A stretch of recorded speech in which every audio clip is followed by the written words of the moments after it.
வெற்றி கழகத்தின் முதுகெலும்பாக பணியாற்றிக் கொண்டிருக்கின்ற அமைச்சர் புஷி ஆனந்த் அவர்களின் தலைமையில் உயர்ந்த மனிதன், உயர்ந்த உள்ளத்திற்கு சொந்தக்காரர், அமைச்சர், விளையாட்டுத்துறை அமைச்சர் மற்றும்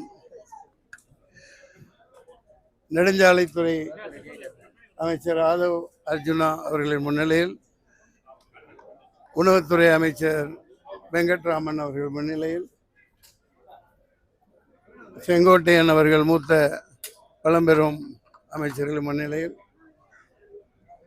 தமிழக வெற்றி கழகத்தில் என் இறுதி மூச்சு வரை பயணிப்பதாக இணைந்திருக்கிறேன்.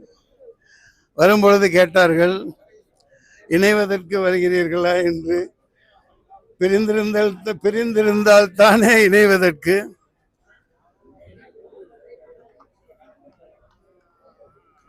முதலமைச்சர் அவர்கள் தமிழக வெற்றி கழகம் ஆரம்பிப்பதற்கு முன்பே லியோ வெற்றி விழாவில் ஜவஹர்லால் நேரு ஆடிட்டோரியத்தில் த ஒன்லி ஒன் அல்டர்னேட்டிவ் தமிழகத்தின் நாளைய தீர்ப்பு என்று பிரகடனப்படுத்தியிருந்தேன். சந்திக்க இயலவில்லை. ஓரிரு நாளில் முதல்வரை சந்திப்பேன். அதிகம் பேச விரும்பவில்லை. பொதுச் செயலாளர் மிகவும் சிறப்பாக உரையாற்றினார்கள், தாங்கள் கேட்டிருப்பீர்கள்.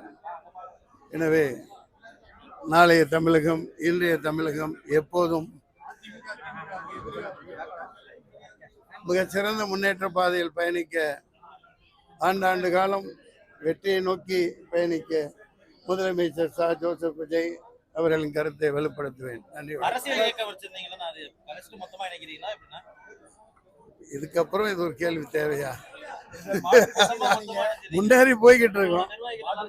எப்படிங்களா மனம்? நான் இதுவரைக்கும் அதுக்கு தானே பதில் சொன்னேன். இருந்தால் தானே இணைவதற்கு, இணையாதிருந்தால் தானே இணைவதற்கு. அம்மணி அவர்களுக்கு தான் சொன்னேன். நன்றி. இது நிச்சயமாக மிகப்பெரிய புரட்சி, தமிழக முன்னேற்ற பாதையில் பயணம். நன்றி, வணக்கம்.